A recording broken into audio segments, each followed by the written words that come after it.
Hello and welcome to the latest edition of Sales Enablement Live. We're streaming live here from the Krueger Marketing headquarters in Sydney, Australia. And apologies in advance if we get some background noise. We have extreme rain forecasted today. And for anybody who doesn't know what that means in an Australian context, this is going to be quite crazy weather. So we try not to get too distracted today. But yeah, thank you so much for joining today. And what we want to talk about today is strategic sales enablement and specifically what it is, why it makes sense. We want to talk about what's stopping organizations to be strategic about sales enablement. And we also want to talk about strategic approaches. And on top of that, towards the end, we'll also dive into the nitty-gritty of developing a sales enablement strategy. So yeah, thank you so much for joining. Hey, Chris, how's it going? How are you going? Good, good. I will mute you for now. Please type in the chat if you got any questions along the way, and we'll cover those. But yeah, let's dive right in. So first of all, I just want to give you a bit of context why I'm passionate about strategic sales enablement and why this is a topic I really like to talk about. So in 2010, I worked for an Australian media company called Fairfax Media. And for those of you who are not familiar with the kind of selling environment and buying environment in the media landscape, it is an extremely complex setup. So especially with large media companies like Fairfax Media, you have an incredibly complex setup on the seller side with a matrix structure with different product categories, different product managers, different kinds of sales teams, and so on. And then on top of that, you also have incredibly complex stakeholder environment on the buyer side. So you would have media agencies being the gatekeepers for buying decisions, and then market CMOs and marketing managers on the brand side making the final decisions around media investment. And I occupy the sales enablement role with revenue responsibility in this complex stakeholder environment. And what we experienced initially was we're extremely reactive in that role, and there was back in the days in 2010 where in a lot of cases was still enough to do any sort of sales enablement to have a competitive advantage. And we were extremely reactive in the things that we were doing. So the proactive activity was really limited to the creation of one-off sales decks that were hardly ever iterated because we were so busy with servicing the sales team. And then the proposal support, the support in creating proposals for media agencies. And this was extremely reactive. We were dealing with a sales team of about 200 sellers Australia-wide. And we really didn't have the headspace to be more strategic about our effort. But then over time, we were given more resources. We had more budget to invest in our sales enablement approach. And we then basically did an analysis and became really strategic about our approach and really worked proactively on developing the business acumen of the sales team, helping them with objection handling, optimize content formats, work on allowing them to engage decision makers better with content and really speak their language. And the results were quite profound. So within a 5-year period, we grew our portfolio. So we had revenue responsibility as well. So we grew our portfolio of 500% over 5 years.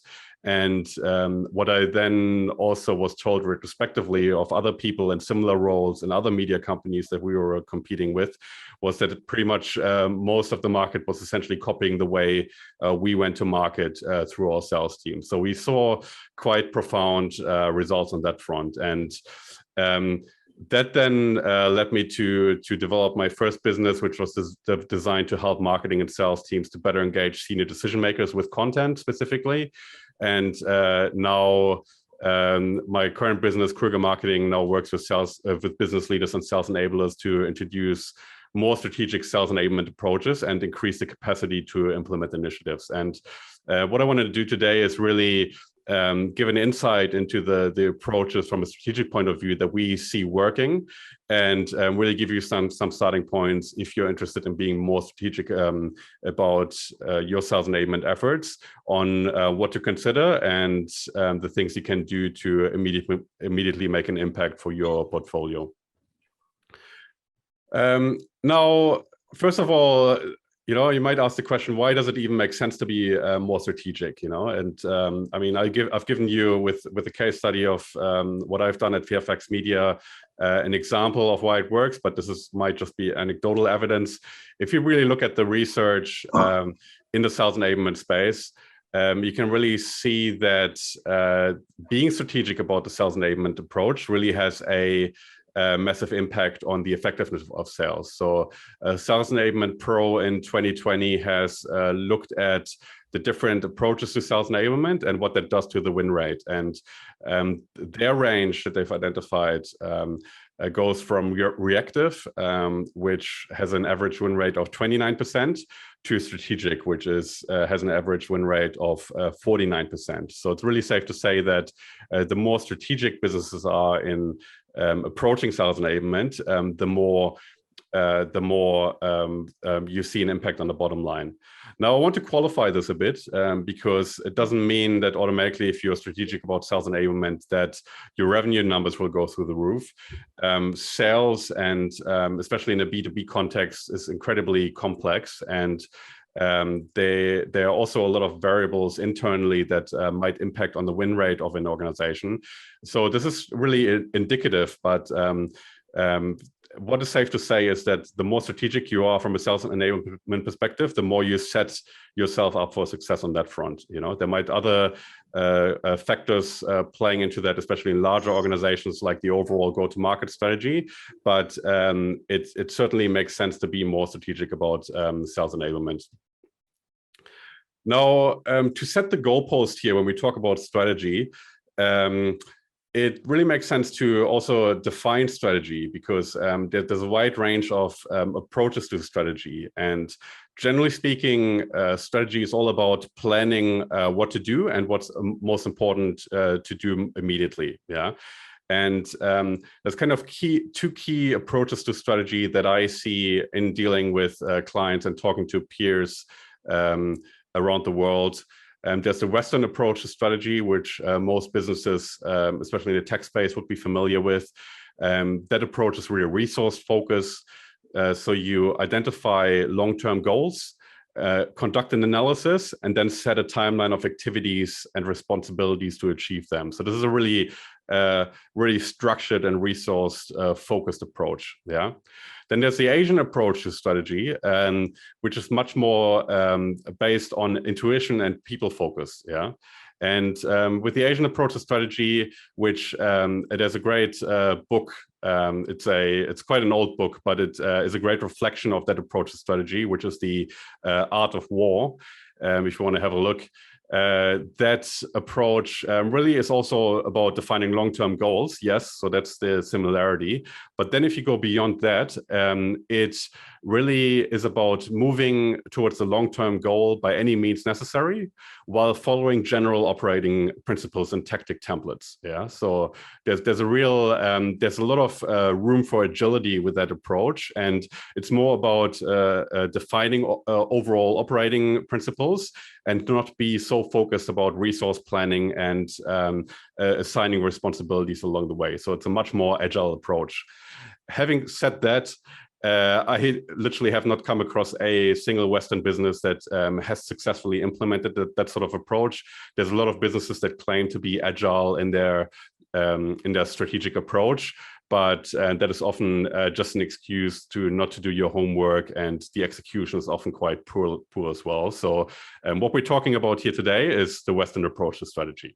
Yeah, and when we take the fact that a strategic sales enablement approach is more successful than a non-strategic sales enablement approach, what we're really seeing here, and I've witnessed that in talking to organizations, there's a downward spiral and there's an upward spiral that you create depending on what sort of approach you follow. If you're not strategic about sales enablement, you really set yourself up for a downward spiral, yeah, for your sales enablement team in general, the efforts and the initiatives that you create for your sales team, but also for your career overall, yeah. So if you're not strategic about sales enablement, what you often see is that the sales results are not as effective as they could be, which means that you then don't get the seat on the table with senior executives. You're not as involved in those decisions around the go-to-market strategy. That often results, the lack of relationship and the lack of alignment with senior executives then often leads to the funding not being there, which means that sales enablement teams are then more stretched for resources, which then in return makes them less strategic, less effective, and so on. So you really see in businesses that are not strategic about their sales enablement efforts, for that dynamic to really take place and to be really reflected in the way they perform. Now, on the other hand, if you're strategic about your sales enablement approach, there's really an upward spiral going on. Yeah. So strategic sales enablement approach leads to increased sales effectiveness. It's then much easier to actually achieve senior executive buy-in, which then leads to more funding. You're better resourced, which then leads to you having more time to be more strategic about your approach, to stop, analyze, and formalize your strategy, which then in return leads to more effective sales performance and so on. So what do you see with businesses that are really strategic about the sales enablement approach? Oftentimes, those sales enablement teams gain much more budget and much more resourcing because you see that dynamic taking place. So guys, just to reiterate, if you get any questions, please drop them in the chat. Happy to cover them in the Q&A section. In terms of sales enablement in general, I think the term is still really loosely defined. Yeah. So and the strategic sales enablement approach should really be taken as the gold standard. And there's a lot of great books out there, you know, from Tamara Schenk, from Mike Kunkel, which were both on the State of Sales Enablement podcast, that talk about that topic. Now, next up, I want to talk about what stops companies and sales enablers from being strategic, and what you can do to actually overcome those barriers if they apply to you. Yeah, and a lot of times, first of all, the bottom line case for a lot of companies that, and especially in Australia, is they still don't have any sales enablement expertise in-house and pretty much trust on individual salespeople as lone warriors to hit the sales quota and really, pretty much leave it up to them to figure it out themselves. Yeah, in this case, it's really hard to actually establish a strategic sales enablement approach. And those kind of companies, those are oftentimes smaller companies, in some cases even mid-sized businesses I've come across. In those cases, it's really hard to put sales enablement in place unless you actually hire a dedicated resource or you engage a third party like Krueger Marketing. So in those businesses, what I see, there's an extremely high barrier to actually start being strategic about sales enablement. The second scenario that really stops businesses from being strategic is that they have that shiny toy syndrome, right? So that means they follow whatever approach the vendor they currently talk to in the sales tool space, and really follow that as their sales enablement mantra. Yeah, and the problem here is that yes, vendors have some insight in what works and what doesn't, but they certainly oftentimes don't have the overall strategic acumen and insight into your business, and they also, obviously have a conflict of interest because they have an interest in selling whatever strategy aligns with their specific technology solutions. Yeah, so businesses that really are distracted constantly by vendor pitches and take whatever is right in front of them as their sales enablement mantra also have a tough time to be really strategic about their sales enablement efforts.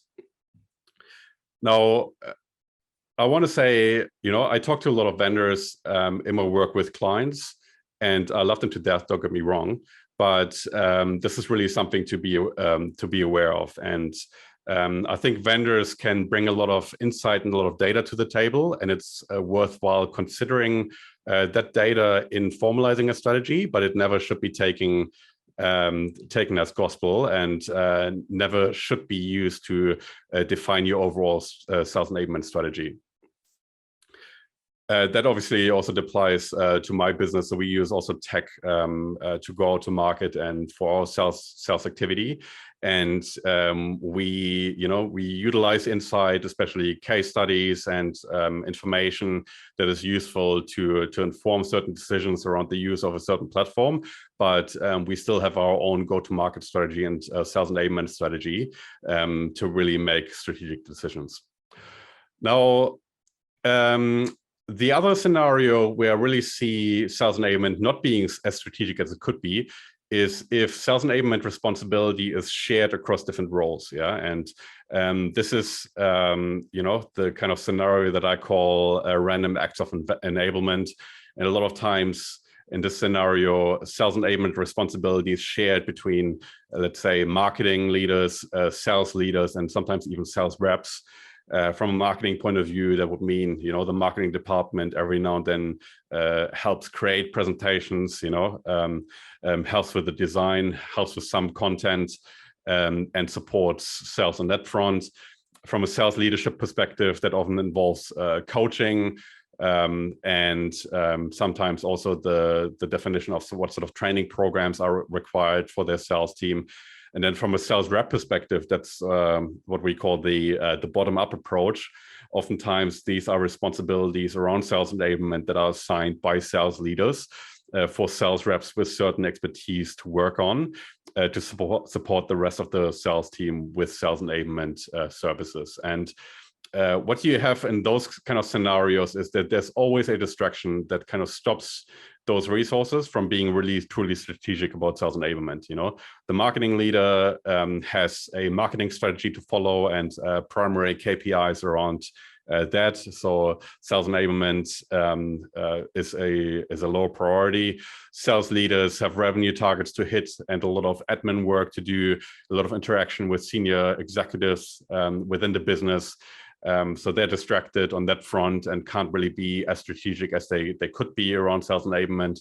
And sales reps, obviously, in the nitty-gritty, basically their day job is to hit quota, to close deals, and they also can't really be as strategic as a dedicated sales enablement resource or sales enablement vendor could be around developing a sales enablement strategy. So in all of those scenarios, it's pretty much is impossible to be as focused as you could be around your strategy unless there is a dedicated sales enablement resource. Now, next up, I want to talk about how you actually develop a sales enablement strategy and what is really required on that front to create a strategic output that really makes a difference to sales performance. Yeah, and we're talking about an input here of data that helps with the analysis, and then an output of the actual strategy that helps on a day-to-day basis to actually execute and make a difference to the sales team. Now, from a output perspective, or from an input perspective, what we're looking at initially, if it really makes sense to conduct a sales content audit. This is typically a starting point. This is typically the number one starting point for businesses that also have a marketing team, because there will be some sort of interaction between sales and marketing. So it makes sense to conduct a sales content audit.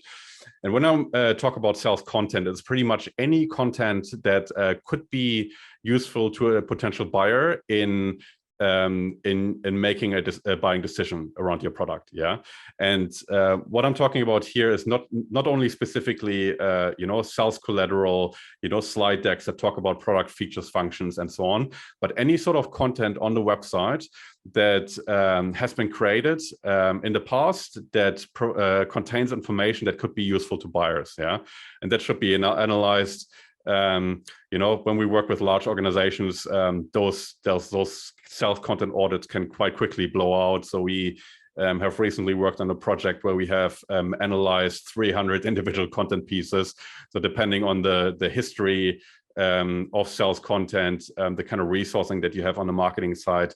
Those kind of content pools can be quite significant, but it's still worthwhile conducting to actually identify what sort of content is useful, what sort of content can be used at different buying stages, and to save production efforts and also budget along the way.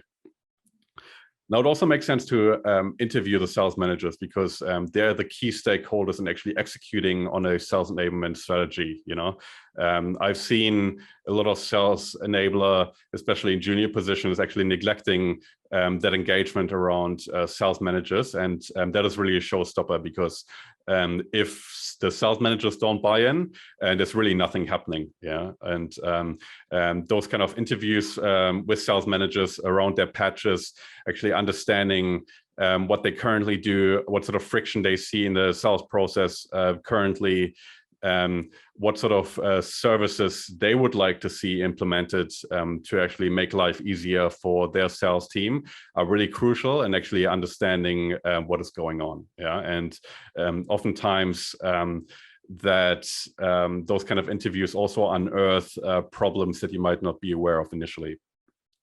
On top of that, I would also, depending on the size of the sales team, generally, I would recommend conducting a sales staff survey. So actually have a Survey Monkey or whatever platform you use for those kind of services, surveys, to analyze the needs of the sales team and how they feel they're being equipped to go to market, and that sort of survey also offers the opportunity to actually analyze the different approaches across the sales team, how they tackle different stages of the sales process in their roles, what sort of objections they come across commonly, and how they engage with their buyers, and where they see the most need for support along the way. And again, those sales staff surveys, considering that the frontline salespeople are oftentimes the people that benefit most from a sales enablement initiative, those are also really crucial in actually understanding what the needs of those customers internally are for you. On top of that, I also strongly recommend, and this is really not mandatory, this is an absolute must, and how deep you go on that front is really dependent on the size of the market and the complexity of your product that you're selling.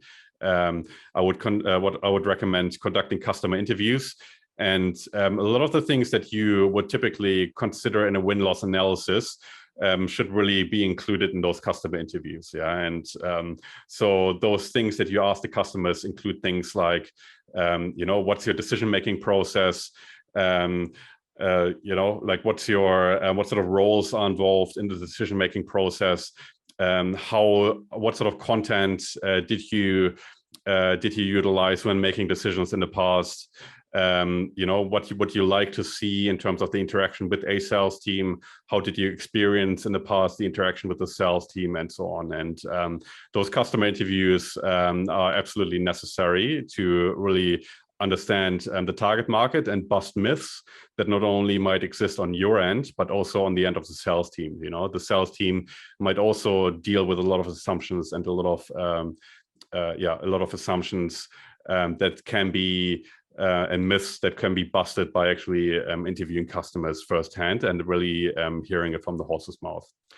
On top of that, I would also recommend a CRM customer data analysis and really analyze what sort of commonalities you see across the customer pool, and what sort of how the interactions with the sales team, especially with desirable deals and desirable customers, has looked like in the past. And again, depending on the size of your organization, it really depends on how deep or how much data you have available and how deep you want to go on that front. But it really makes sense to also look at the CRM data, because that can not only show what customers and sales staff think is happening, but it actually shows based on data what was actually happening. And again, there might be a gap between reality and expectation, and the CRM customer data analysis can also unearth a lot of interesting insights.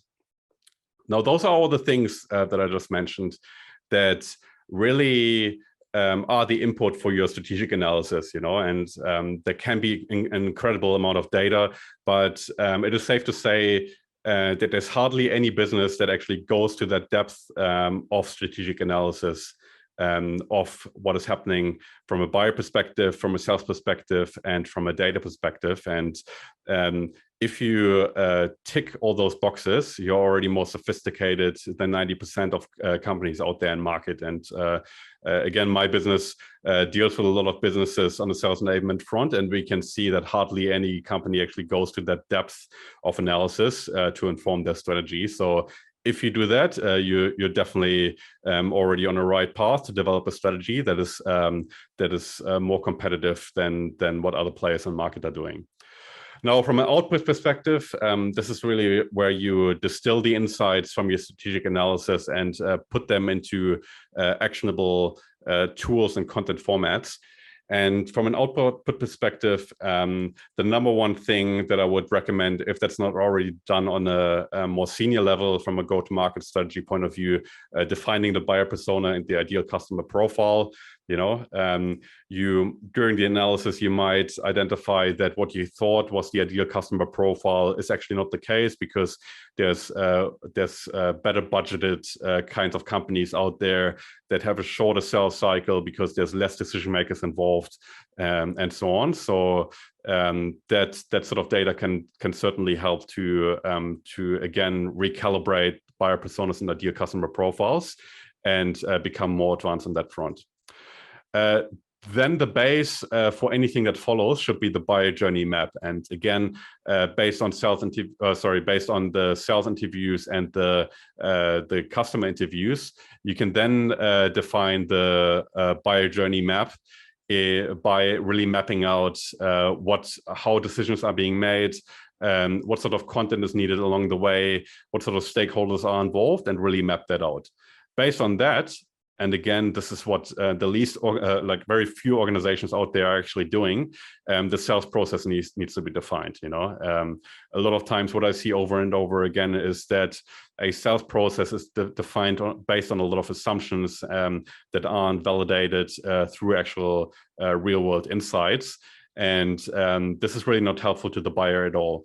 Any organization that is really customer-centric needs to take the buyer map as a basis for the definition of their sales process. Then you can look at the sales process and create a sales enablement gap analysis. So you look at what sort of process from a sales perspective is needed to serve the buyer best and help them to make an educated decision as quickly as possible in their journey. And look at what sort of gaps there are in terms of the sort of content, the sort of training, the sort of coaching you offer in order to make life easier for the salespeople and help them to better serve the customer. Yeah, and based on that gap analysis, you can then formalize initiatives, and those initiatives can then be prioritized based on the impact and the ease of the implementation. So generally speaking, I would recommend creating a matrix with two axes, one for the kind of impact that you expect those to make. And there's a lot of research out there on what sort of areas of focus can create what sort of impact for a sales team. So the Miller-Heiman CSO Insight Survey, for example, I would recommend looking at. And the ease of implementation, and when I talk about the ease of implementation, I talk about the budget and the timeline required to actually make those initiatives happen. Yeah, and yeah, once you have that defined, it's all about the execution and actually making sure that all the key stakeholders within the organization stay on track, remain aligned, and contribute to actually executing on those on that strategy that you have developed. And yeah, that's everything on my end at this stage. Do you have any questions for me on the things that I just talked about? The thing that I find is I run a sales training business called Sales Success. And I go into businesses and don't just do the training and walk away. I'm sort of like rent a sales director. Mm-hmm. And the thing I find is that the sales enablement function is not very well defined in terms of who does what. It's like everybody's got their hand in the pie and ends up not being strategic at all. What's your definition of sales enablement? That's what I'm interested in. Yeah, so I mean, sales enablement, first of all, what you're describing sounds to me like sales enablement is shared, like what I described earlier. So there's some sales enablement responsibility across marketing, across the sales managers and so on. My definition of sales enablement is actually a strategic effort to provide all the tools and resources necessary for sellers to better serve their buyers, and from a buyer perspective, what that means is that they are able to make the best decision for their business as fast as possible, and as I said, like to be as strategic as you can possibly be, the best way is to actually have dedicated resources driving that strategy, developing that strategy, and then also driving the implementation.